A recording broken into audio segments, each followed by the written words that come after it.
Hello everyone and welcome to Pikmin 2, but this is no ordinary Pikmin 2. It's actually a mod that I found online called The Land of Torture. So, The Land of Torture. Just by that title alone, it should clue you in that this is not ordinary. This is designed to make you pull your hair out. And as a person who has completed the base game of this several times, gotten every single treasure and every collectible that there is without losing a single Pikmin to any enemies, this change, this dynamic difficulty is something that I welcome. I may be saying that now, but in a little while, it probably won't remain that way. But we will see. We will see if I pull my hair out or not. I'm going to skip the cutscenes because, well, I've seen them a billion times. It's not that interesting. I'll give you a general overview as we go. But yeah, as you can see, I do have two other save files, and that's just because one of them is my sister's. I wanted to show her, see what she thought. And the other file is the recording of this. I just didn't get enough footage of the beginning, the intro cutscene, so I'm re-going back in. Essentially, there's this captain called Olimar, and he had come to this planet unintentionally, got hit by a meteor, crash landed, and the Pikmin helped him to escape, essentially. They helped him build his ship again, and he was able to escape the planet. Well, when he got back to his home planet, they're like, Olimar, while you were away, we went into a financial crisis, and, well, now we have to sell your ship. Sorry that we had to sell your ship. It was a little bit sad, because Olimar really liked his ship, and the Dolphin, it was called, that is a reference to the GameCube, which this game originally aired on. It was a reference to the GameCube's code name, which was Dolphin. Well, anyway, he got his ship sold, and the president of the company that he worked for gave him this piece of trash instead, and this ship actually talks to him, so yippee-doo. It's kind of rusty, kind of crappy, and also the president told him to bring Louie with him, so now Louie is on his adventure with him. It's a new character to this series. He was debuted in this game, and that is about all the story. So then Olimar came back to the planet that he had escaped from narrowly, only to hit a bunch of trees on the way in, and Louie fell out of the cockpit, so yippee-doo-dah, another crash landing. But that's okay, because we will get Louie back. And with that being said, let me jump over to my highly edited version. I will catch you there. Alright, welcome back to the gameplay. And yes, I wanted to pre-record all of these, so because it's a land of torture, some of these are incredibly difficult levels, and I simply don't want to have to record a billion different ones and my live voice, because that would be a pain in the rear.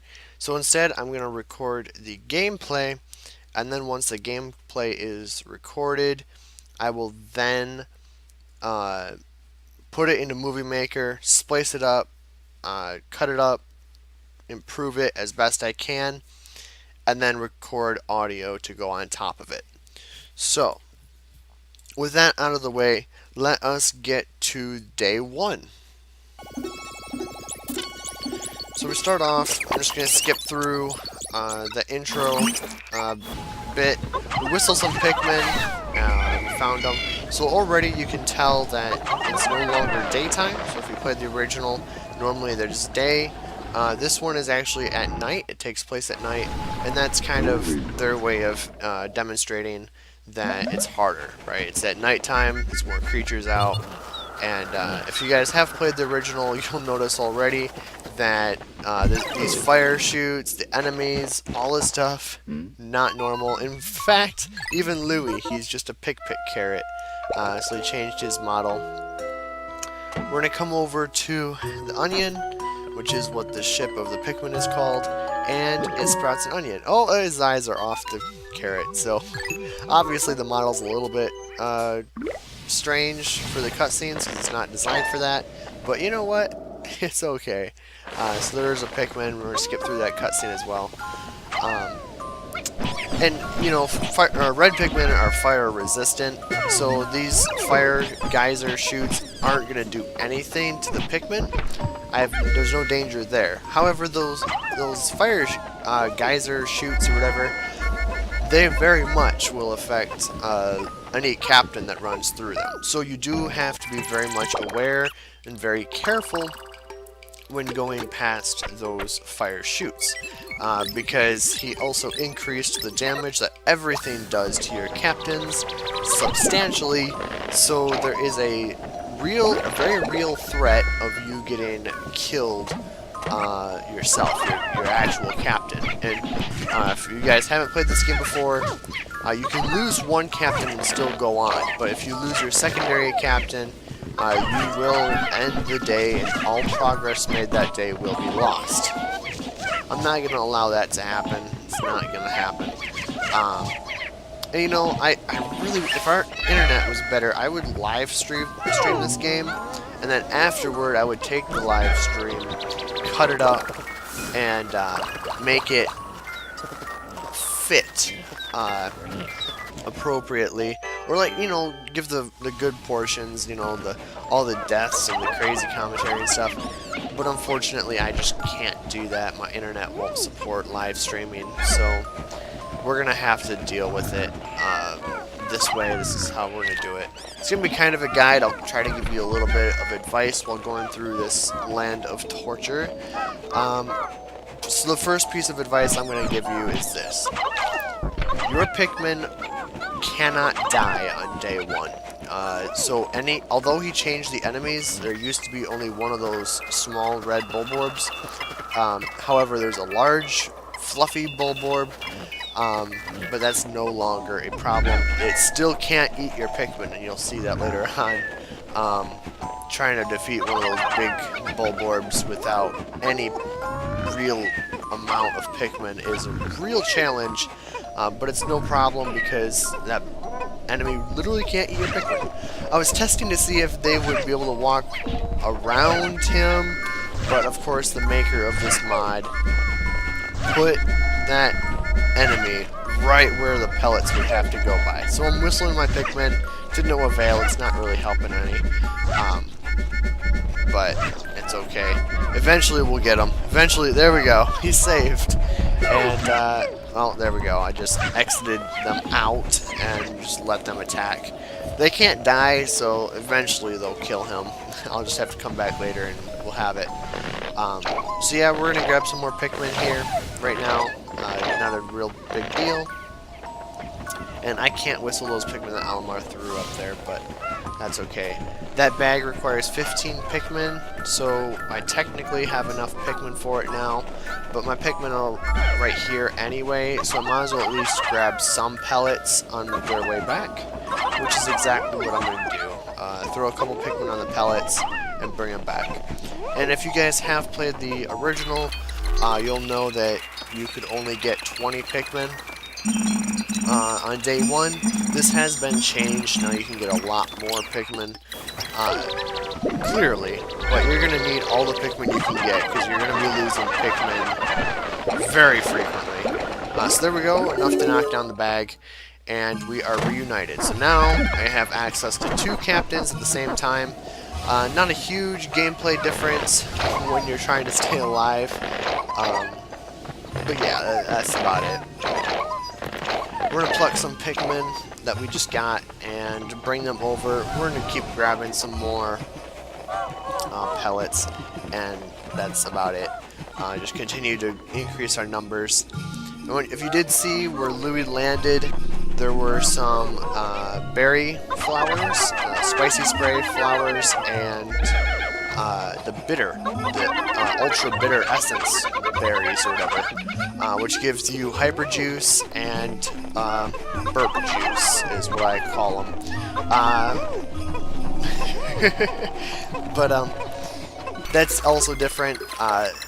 So there's also a couple eggs down there. So I would suggest going and grabbing the pellet, because there's a pellet down there. But then don't break the eggs.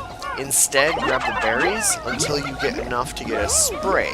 Once you have enough to get a spray, then you can break the eggs open for a chance of having a bitter spray or a hyper juice spray in there already. It would be a free spray for you. You'll see that I try that, but my Pikmin are kind of hard to control sometimes, and they have a mind of their own. They destroyed the eggs anyway, all but one. That's not a huge deal. I could use that nectar to flower up my Pikmin anyway, so that is that. Now we're just gonna carry in some extra stuff, get some extra Pikmin, and the day is really about it. That's not a whole lot more we're gonna do. We're gonna get those berries, we gotta bring in the rest of the stuff, and that's it. The day's over. So yeah, not anything too exciting about day one, but trust me, this mod gets ridiculous. If you thought this was hard, you ain't seen nothing yet. I've been pulling my hair out in the later levels.